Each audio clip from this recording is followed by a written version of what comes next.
दोस्तों, एक ऐसी बात सोचिए जो हम सब की जिंदगी बदल सकती है। आज हम एक ऐसी फिलॉसफी पर बात करने वाले हैं जो रोजाना की उन सारी थका देने वाली चुनौतियों को देखने का नजरिया ही बदल देगी। बिना किसी देरी के चलिए सीधे इस कॉन्सेप्ट की गहराई में चलते हैं। तो सबसे पहले एक बहुत बड़ा इल्यूजन, एक भ्रम तोड़ते हैं। हम सब भागते हैं ना अपने स्ट्रगल से, ये सोचकर कि शायद उससे जिंदगी थोड़ी आसान हो जाएगी। पर सच बताऊं, ये स्ट्रगल कभी खत्म नहीं होने वाला। उससे भागना बिल्कुल ऐसी कोशिश है जो पहले से ही नाकाम है। अब भागने की बजाय जरा इस बात पर ध्यान देते हैं, क्या हमें अंदाजा भी है कि हमारा दिमाग आखिर कितना पावरफुल है? हर दिन, ध्यान से सुनिएगा, हर दिन हमारा ब्रेन करीब 1000 नए न्यूरॉन्स बनाता है। अगर एक न्यूरॉन की मेमोरी 80 जीबी के बराबर भी माने तो मैथ बिल्कुल सिंपल है। हम रोजाना 800 गीगाबाइट्स की एक जबरदस्त मेंटल कैपेसिटी जनरेट कर रहे हैं। और यहीं से एक बड़ा सवाल दिमाग में आता है। हमारी पॉकेट में रखे एक हाई एंड स्मार्टफोन जिसमें शायद 526 जीबी की स्टोरेज होती है, हमारी खुद की डेली प्रोसेसिंग पावर उससे कहीं ज्यादा है। फिर भी हम थका हुआ, फ्रस्ट्रेटेड और बोझिल क्यों महसूस करते हैं? इतनी पावर होने के बाद भी आखिर लोग इतने ड्रेन क्यों हो जाते हैं? इसका जवाब इसमें छुपा है कि इंसानियत आजकल बिल्कुल उल्टी दिशा में लड़ रही है।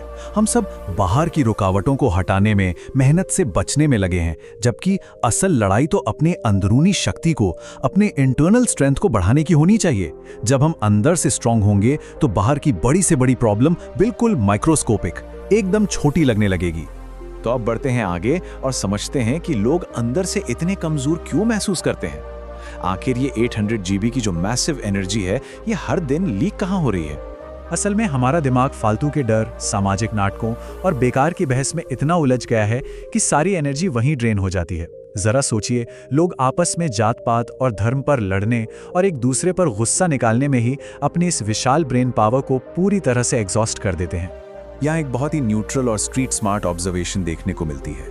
एक ऐसी कंट्री जहाँ 1.5 बिलियन लोग हैं, वहां अगर लोग एक दूसरे को बुरा भला ना कहें तो कैसे चलेगा?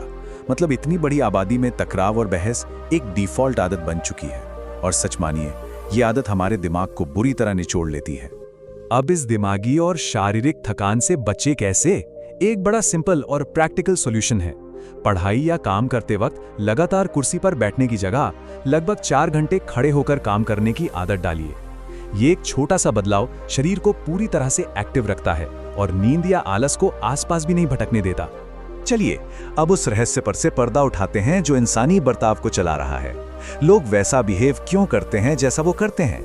इसके पीछे एक हिडन रूल काम करता है। अगर उस एक डीपली इनग्रेन्ड कॉन्सेप्ट को पकड़ लिया जाए तो सच मानिए, लोगों को समझने से रिलेटेड 90% कंफ्यूजन्स पल भर में गायब हो जाएंगी। एक अकेला शब्द आपस के रिश्तों और लोगों के बिहेवियर की पूरी असलियत खोल के रख देता है। और वो वर्ड है हिट, यानी इंटरेस्ट। अगर कल तक ठीक से बात न करने वाला कोई इंसान अचानक से बहुत लगाव दिखाने लगे या फायदे गिनवाने लगे, तो समझ लीजिए कि वहां लगभग हमेशा कोई ना कोई छुपा हुआ निजी स्वार्थ काम कर रहा है। ज्यादातर ह्यूमन इंटरैक्शंस इसी बुनियाद पर ही टिके होते हैं। इस बात को सुनकर निराश नहीं होना है, बल्कि इस डायनामिक को बिल्कुल न्यूट्रली एक्सेप्ट करना है।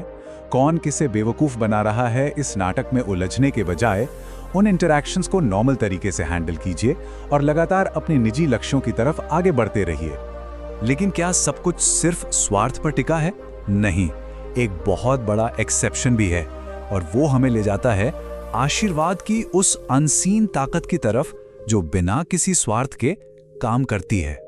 देखिए, प्रैक्टिकली 3 तरह के कर्म बताए गए हैं, लेकिन इसमें सबसे ध्यान देने वाली बात है विकर्मा।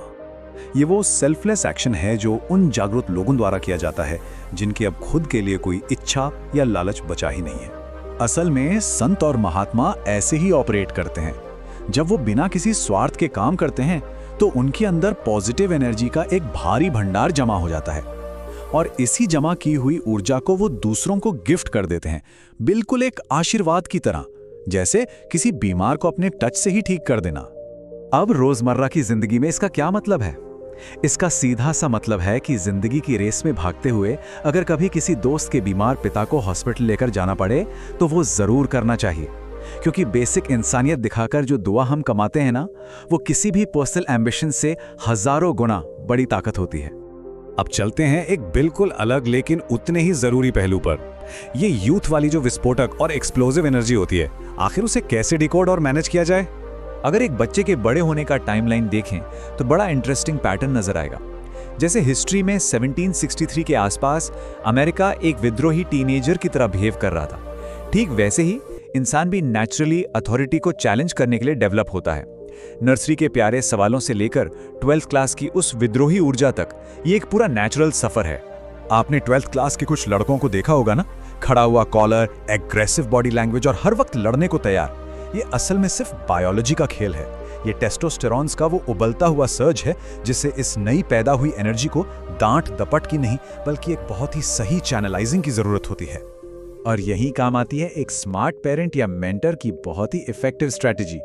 दरवाजे पर मिलते ही एक वेलकमिंग एटीट्यूड रखिए। और सबसे बड़ा रूल, कभी भी उन्हें दूसरों के सामने अपमानित मत कीजिए। उन्हें स्ट्रिक्टली डिसिप्लिन करना जरूरी है, बिल्कुल कीजिए, लेकिन हमेशा अकेले में बैठकर। तो चलिए, अब वक्त आ गया है कि हम इन सभी बातों को एक साथ जोड़ें और समझें कि असल ताकत क्या होती है। ट्रू स्ट्रेंथ आखिर किसे कहते हैं? कहा जाता है कि पूरी तरह माफ कर देना ईश्वर का गुण है। हम इंसान हैं, खुदा नहीं। लेकिन प्रैक्टिकली सोचें तो दिलों में रंजिश पालकर रखने से किसका नुकसान है? अपनी ही मेंटल एनर्जी का ना। इसलिए बेहतर है कि विरोधियों को देखकर हल्के से मुस्कुराइए और आगे बढ़ जाइए। उस एनर्जी को अपने निजी विकास के लिए बचा लीजिए। पूरी बात का निचोड़ ये है दोस्तों कि जब हम अपने स्ट्रगल्स को अपना लेते हैं और अपनी अंदरूनी ताकत को इतना बढ़ा लेते हैं तो दुनिया की बड़ी से बड़ी प्रॉब्लम्स भी माइक्रोस्कोप से देखने लायक छोटी हो जाती हैं। तब बाहर की रुकावटें आपसे आपकी शांति नहीं छीन सकती। अब जाते जाते इस बारे में जरूर सोचिए। अब जब हमें अपनी इस mind blowing mental processing power के बारे में पता चल ही गया है, तो आज से हम अपनी इस रोजाना की 800 GB एनर्जी को कहां और कैसे इस्तेमाल करने वाले हैं, जरूर सोचिए, क्योंकि सच्ची शक्ति बाहर की दुनिया में नहीं, आपके बिल्कुल अंदर मौजूद है।